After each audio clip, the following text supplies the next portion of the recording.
If you are stuffing down your emotions, if you're apologizing, if you're trying to just choke it back, stop. You're disconnecting yourself from your feminine, and the feminine is the most powerful energy of creation.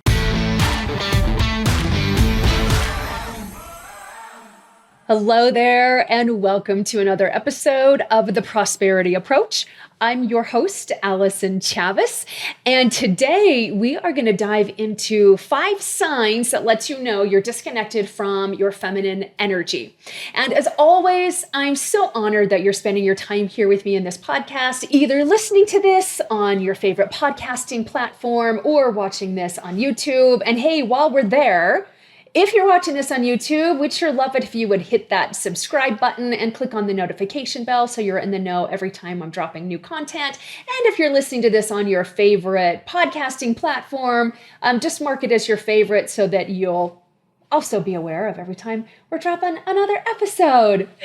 So, what does it look like? What does it look like when you're disconnected from your feminine energy? And why is it so important to know when you are? So I'm going to answer the second question first. Why is it so important to know when you're disconnected from your feminine? Well, because you're a woman. You are not, as Allyson Armstrong loves to say, a smaller, less hairy man, but we have been trained and conditioned to believe that that's what we are, and we are not. There's 2 energies of creation, feminine energy and masculine energy, and masculine energy is divinely designed to serve feminine. In fact, it thrives in pleasing feminine energy, and feminine energy thrives in inspiring masculine energy. But I don't know about you, but I have so much drive and so much ambition, and we live in this world that is absolutely run in masculine.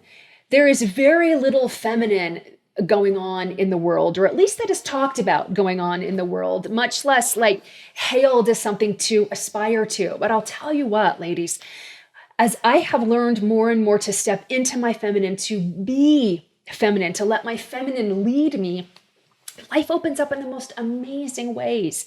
My thoughts slow down. I have more fun. Things are more playful. Things get more magical. And guess what? When I'm in that energy, I actually become more productive. I can actually focus for longer periods of time. I can get stuff done in less amounts of time with a whole lot less frustration. And so it was actually really, really eye-opening to me to know that there are specific signs that let us know when we're disconnected from our feminine energy. So, number 1, you ignore your body's call to rest. When we're in masculine energy, we're in our head all the time, and the chatter is incessant, and the criticism runs rampant. Like we have these mean girls in our head all the time, and they're uber critical. That is a sign to me to know, oh my gosh, I've been in my head too much. I need to get into my body. I remember a time in my life, true story, I was trying to train my body to get by on 5 or less hours of sleep, because then I would have so much more time to live and to do things and to accomplish things during the day.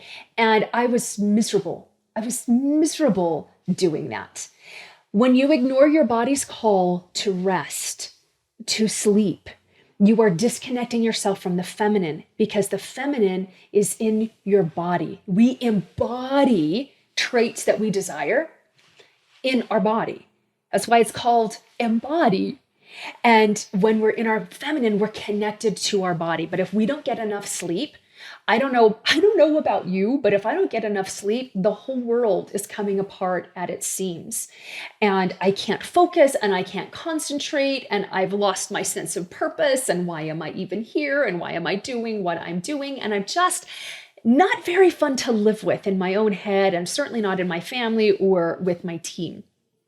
So if you ignore your body's call to rest and you just keep pushing through 15 more minutes, there's a sign right there that you're disconnected from your feminine. All right. Number 2 sign, you don't trust your intuition. this is a real hard one for really masculine women or women who have been masculinized, because our intuition is that part of our mental faculty that is connected to vibration. And intuition responds to vibration and not to timeline. So if you're leading with your feminine, you open yourself up to receiving those intuitive hits or those downloads or that next step. And many times that next step isn't logical. It doesn't make sense to our logical mind. And so it causes a lot of internal conflict in over masculinized women because we just don't trust it. And so that if you are questioning your intuition and you're arguing with it and you're not trusting it, that's another sign that you're disconnected from your feminine, because the feminine is intuitive and the masculine is logical. Sign number 3 that you're disconnected from your feminine energy. You struggle to see beauty in the mirror. This is a big one. The feminine is all about beauty. The masculine is all about functionality. We need both. But if you are going to let go of being a smaller, less hairy man and really be a woman, then you've got to lean into the beauty and see beauty everywhere, especially when you look in the mirror. It breaks my heart to talk to so many women who can't even look at themselves in the mirror because they don't like what they see. Or for the most part, they're okay with what they see, but they hone in on their flaws. It's because that's what we've been trained to do. It's what we've been conditioned to do, especially that we're not good enough and we don't measure up. And if we're not a certain age or a certain height or a certain weight or a certain size or a certain shape, then we're lacking in some way. But when you will lean in and find those things about yourself, about your body, when you look at yourself in the mirror, what are some things that you can appreciate about your body? If you can't love it yet, then work up to that. What are some things that you can appreciate? What are some things that you're grateful for? I remember when I was significantly overweight. I was almost 50 pounds overweight, and I've got a 5'2" frame. And so I was pretty cushiony, pretty round. And I would look down at my legs and I would just think about how big and gross my legs were until I started to just appreciate the shape of my legs. And I thought, wow, my legs are really feminine. Look at how my legs get bigger from my knee up to my hip. And it's actually a really beautiful shape. Maybe the size is bigger than I want it to be, but wow, my thighs are really, really feminine. And that's where I started. And I actually came home from the gym one day and I told my husband, Jeremy, I was like, oh my gosh, my legs are amazing. They are so feminine. And he's like, uh-huh. I've been trying to tell you that our whole marriage. But if you'll just start appreciating, you'll start seeing more things to appreciate, and you'll start seeing more and more beauty in the mirror, and that will start to naturally connect you to your feminine energy, which is such an enormously powerful energy of creation. Why would you not want to be connected to your feminine energy? All right. Sign number 4 that you are disconnected from your femininity is that you struggle to feel comfortable with spontaneity. I am big about rest. I'm big about recovery, except for myself when I'm in too much masculine. And I would overschedule myself, even and especially after doing events. Events take an enormous amount of energy to put on, to hold the energy of the audience. They're so much fun that they take so much energy. And I would not schedule downtime for myself, which then would make it really uncomfortable for me to be spontaneous about anything. And I learned an event that I did just recently, and I was just wiped. And my assistant, bless her heart, she is absolutely amazing, was like, you need rest, you need recovery, and you need to take a day off more than just a Saturday. You need to take a full day off and just be spontaneous.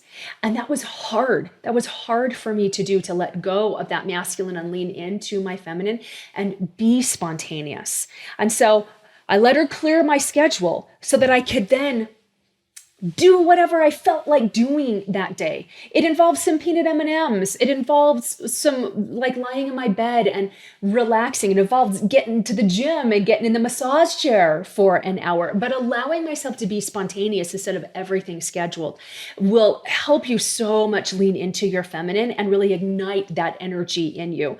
That if you are uncomfortable with spontaneity, if you're uncomfortable with that white space in your calendar, that is a sure sign that you're disconnected from your femininity. And last, but certainly not least, the fifth sign that you're disconnected from your feminine energy is that you consistently stuff down your emotions. Boy, women get a bad rap in society for being over emotional and hysterical. And are you crying again? And every woman that I talk to who starts to cry apologizes. I'm sorry, I don't know why I'm so emotional. And they try to stuff down their emotions. Any negative emotion that you try to stuff down is an indication that you are disconnected from your femininity. Part of being very feminine and part of being a very effective creator is allowing yourself to feel all of your emotions. And I just did an episode on this not so long ago. You get to feel the feels and still create the life you desire on your terms. And it's necessary to do that. Because if you shut down the disappointment and the letdown or the grief or the sadness or the anger or the irritation or the frustration, if you shut those down, you actually also shut down connection. You shut down healing. You shut down joy. You shut down appreciation. You shut down beauty. You shut down gratitude. You shut down happiness. You shut down joy. Because if you won't allow yourself to experience one, you also don't allow yourself to experience the other because of this world of opposites that we live in. Now, does this mean marinate in those low vibrations and those difficult emotions? No, but it does mean to allow yourself that space to feel them and allow yourself to express in tears without apology, without trying to soothe yourself out of it or talk yourself out of feeling one way or another. Allow it to express in healthy ways. If you're feeling enormous amounts of anger and rage, I don't recommend you get in your car and get into traffic. That's not a healthy expression of your emotions. I also don't recommend punching a wall or anything that's going to hurt you, but punching a pillow, getting a dish towel and just whacking the hell out of that thing on your bed is a wonderful way to express that emotion and get it out of your body in a very healthy way. I have a friend who says you need to release before you can receive. And that's really important. So allow yourself to feel those feelings. When I was feeling really let down and really disappointed, I found myself trying to stuff that out of the way and talk myself out of it. It's one of the things that we do when we're over masculinized as women. Until I had somebody remind me of what I was doing and point that out. And I thought, you know what? I'm going to give myself a whole day. I'm going to give myself a whole day to do this and to feel whatever I was going to feel and to ugly cry and to go through as many tissues as I needed to. Interestingly enough, after about an hour of that, of just feeling the letdown, feeling the disappointment, in fact, I don't even think it was an hour. It was done. It was done. And I felt open and I felt cleansed and I felt empty in a really, really good way. And so that then gives me the opportunity to then receive because I released. Now, what we tend to do is we'll release a little bit on that pressure cooker we have with our emotions. We'll release a little bit, but then what do we put back in? More of what we've released.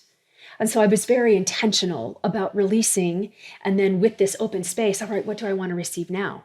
Some appreciation, some gratitude. What did go right? What would I love to do again?